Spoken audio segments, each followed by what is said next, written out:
the Dirty Water News Fantasy Football Show with Nick Lesagor and Steve Pico.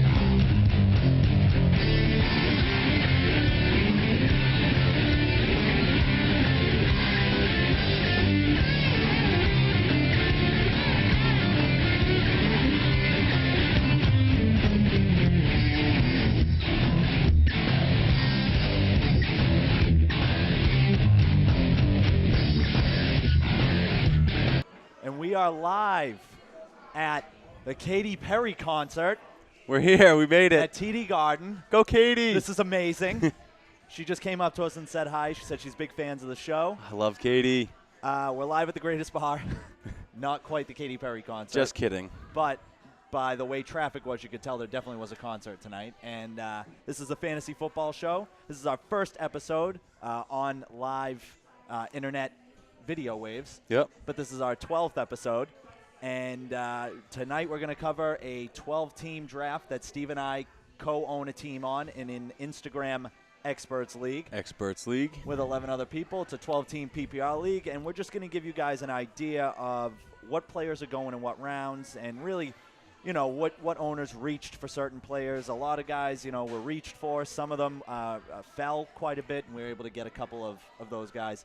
So we're going to go over the draft and basically just get into the nuts and bolts of what it takes to have a successful fantasy team if you're in a league with a bunch of jabronis, 11 other ones playing in a PPR league. So first, Steve, we're going to go over our team real quick. It was, like I said, a 12-team league. I'm actually really, for everybody that listens to the show, I think that you'll be able to tell who got what picks between Steve and I, you know, considering we were both high on certain guys, low on others. So listening to the team, I think you're going to be able to sit back and say, oh, that was a pick Steve made. That was a pick Nick made. So you said it last night. You can, looking at our team, you can kind of be like, okay, this is definitely Steve's pick. All right, this is my pick. It's pretty evident. So let's see if our viewers will agree. We'll get that. Right. So we started out, not going to go by round, just going to go through our team.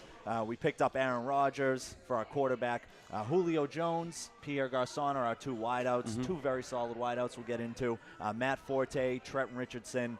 We had the fourth pick in the draft, which I should mention. We had the fourth pick, so we had the turnaround easy on rounds 2 and 3. So Matt Forte and Trent Richardson were our first two running backs. Charles Clay is our tight end, and right now Julian Edelman is in the flex. Our bench spots, Ray Rice, Fred Jackson, two solid running backs we feel like, Anquan Bolden, Chris Ivory, Rod Streeter, who Jamie Eisenberg saw a big year from, so we're looking, especially Thanks, in the PPR Jamie, for league. that one. Absolutely. Harry Douglas, Kadeem Carey are our bench guys, Steven Hauschka, at Uncle Stav's boy, and the New England defense. I think all solid, really down the board. You know, in terms of the draft, Steve, in terms of the team, what do you like, what don't you like? Initially, I love our depth at wide receiver. We hit on this right after the draft finished late last night. We have 2,000-yard receivers on our bench, and you know, with Julio Jones and Pierre Garçon, I don't think we're going to be using them, you know, necessarily every week, but those are going to be guys. If not, people come after and trade. If one of our guys goes down, I have no problem putting Anquan Bolden in there every week at a wide receiver 2 spot, or competing for a flex spot with, who knows, Julian Edelman, Ray Rice. We have a lot of depth, not only at wide receiver, at running back too, with Rice and Fred Jackson, who I like them both. You know, in terms of, you touched on Anquan Bolden a little bit, and I think he's fascinating in a PPR league. Yes. You know, you're talking about a guy, again, a 1,000-yard guy.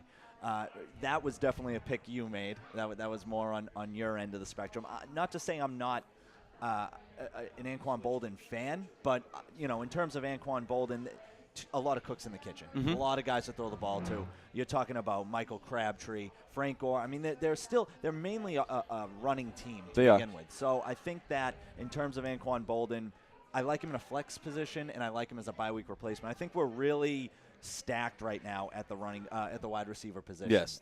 I think, you know, in terms of, and we'll get into the round by round who we took, but I think in terms of, you know, the quarterback specifically that we took, I think that it left us thin at the flex spot to a degree. We took a couple of upside guys that I'm really high on in Trent Richardson. Julian Edelman is a guy that is going to benefit more in the likely event that Gronk gets injured. So I think that taking Julian Edelman was a good move, considering it all depends on how high you are on Gronk as an owner. So taking Julian Edelman, the idea is that Gronk's going to be hurt fairly early, and as Patriots fans, that's not something we want. But I think in terms of fantasy for owners, once Gronk goes down, they'll be cheering for Edelman to get in there and get a little bit more playing time. So in terms of the round by round, like I said, we had the 4th pick. So just to go through basic, you're going to get LaShawn McCoy in the first with the first overall, and then it went Adrian, AP, Jam Chucky, and then we were able to get Forte with our first pick. So I liked having an early pick because I was very high on Andre Ellington going into this, as you know. Yes. Sankey and Ellington, both of which we didn't get either one. So I think Ellington went really he was reached for. I was looking for, to get him with the 4th pick in the 3rd round. That didn't happen. Aaron Rodgers actually ended up falling to us. But, in terms of Andre Ellington, he went, right around the 2nd, 3rd round. So, for Aaron Rodgers owners out there that specifically get him, and I think in a PPR league, quarterbacks are going to fall quite a bit. So if you are, I'm not a big proponent of getting a quarterback that early, but, it's Aaron Rodgers. And it's the 3rd round. We're kind of jumping straight to the 3rd round, but you don't want to jump. We were at the position where we didn't want to jump on any of the other players in that 3rd round. We took the best player available at our pick in the 3rd round, and that was Aaron Rodgers. And, barring injury, he's going to be there every week, and you're not even going to think about the defense he's playing. PPR, we weren't going to jump for Alfred. Antonio Brown we were thinking of, but we weren't going to take Spiller or Matthews. Those are all people who went behind Rodgers. Again, I really think we took the best player in the 3rd round. We didn't want to reach on anybody. We won that round, in my opinion. Yeah. Even in a PPR league where it's a 1-point PPR, so naturally receptions are going to be worth more, I still think we won that round. You're talking about Shane Vereen, Reggie Bush, and Randall Cobb all went before A-Rod. Jordy Nelson, Alf, Antonio Brown, C.J. Spiller, Ryan Matthews, Keenan Allen, Andre Johnson, and Vincent Jackson all went in that round. You can look at all those guys, a lot of wide receivers, a couple of running backs sprinkled in there. Running backs went really quick in the first 2 rounds. So I think in terms of the 3rd round, that's one round, in my opinion, that we won mightily, or handedly, rather. I think we won that round. But going back to, the first 2 rounds, what did you see that really jumped out at you, and whether it's, our team or other ones? First round, it looks like there's, 10 running backs taken? Right. And that really eats up round 1 running back and even makes it a smaller round 2 for running backs, which is why you saw Ellington jump in the 2nd round to even front of Gio Bernard, which was surprising for both of us.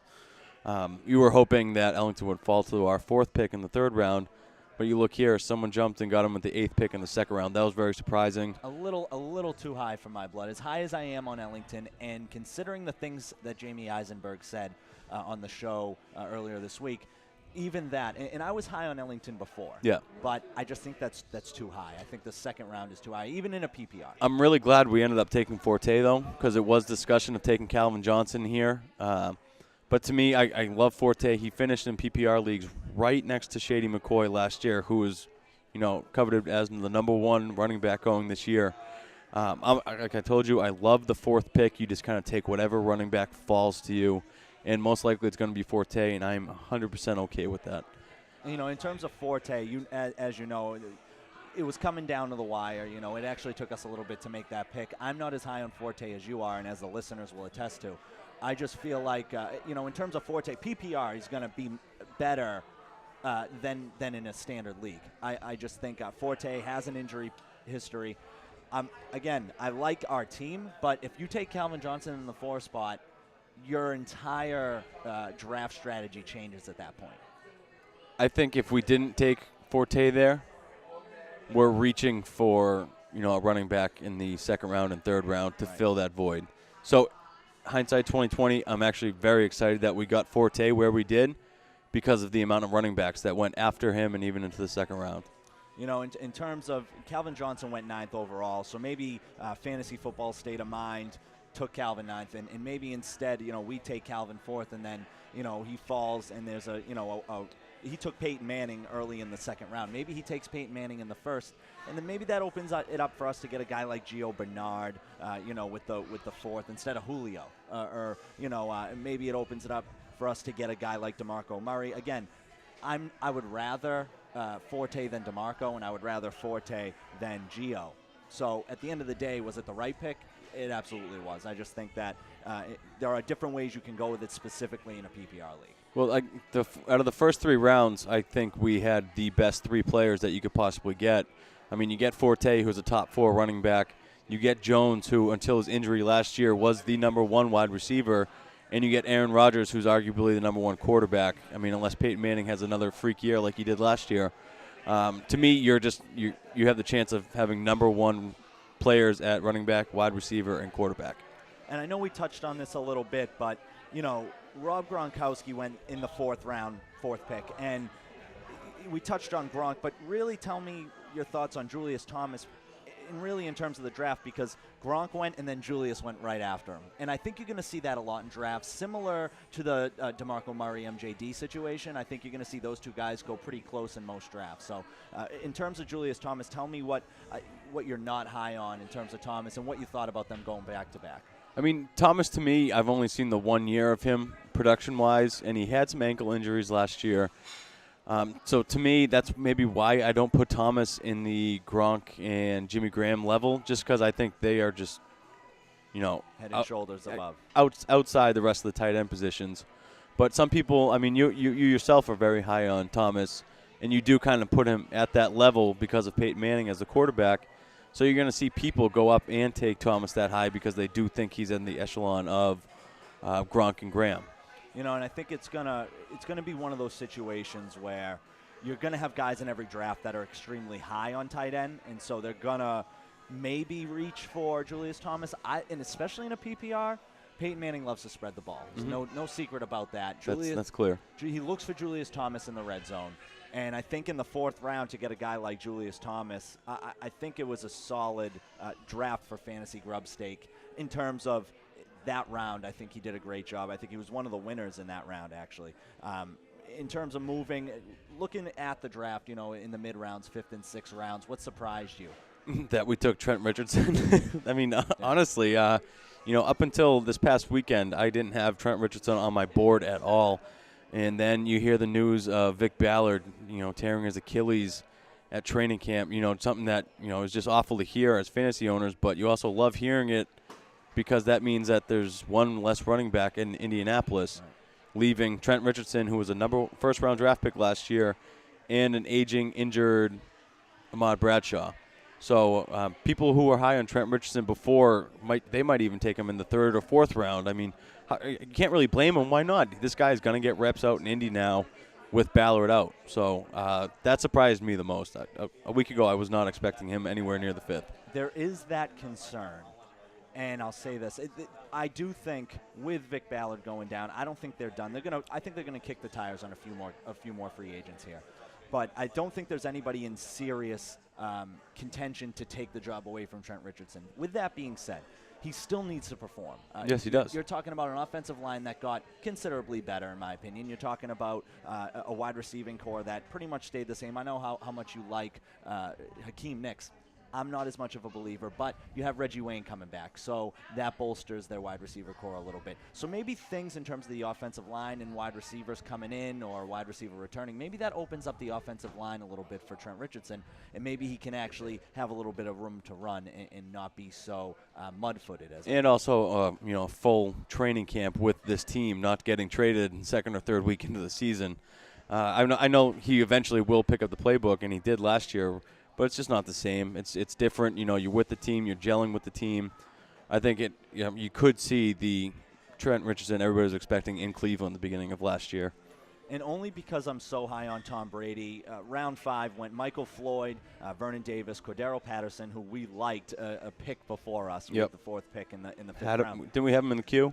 We had him in the queue, and he went, and we sort of just kicked ourselves because it was between him and a couple of other guys, including T. Rich. Matthew Stafford, Wes Welker, Jordan Cameron, Percy Harvin, Stephen Ridley, Joik Bell, Tom Brady, and Golden Tate. Tom Brady, fantasy football excellence wins that round to me because I'm so high on Tom Brady. In my opinion, I think that taking a quarterback in the 5th round like Tom Brady, who has the history of being a top 3 quarterback, with the defense that he has at his disposal this year, I think that Tom Brady is a guy that where we took Aaron Rodgers in the 3rd round, he could get similar production with Tom Brady in the 5th. Complete opposite. I'm not reaching on Brady this year. He's not even a top 12 fantasy quarterback to me. Even with the better defense, I just don't see it. Gronk will help. Gronk will definitely help. Gronk might be the only reason why he could be, a top 10 quarterback this year. If Gronk stays healthy, he's going to be a top 5 to top 3 quarterback this year. Specifically, especially given the teams that they're playing out of division, you're talking about the Packers, the Bears.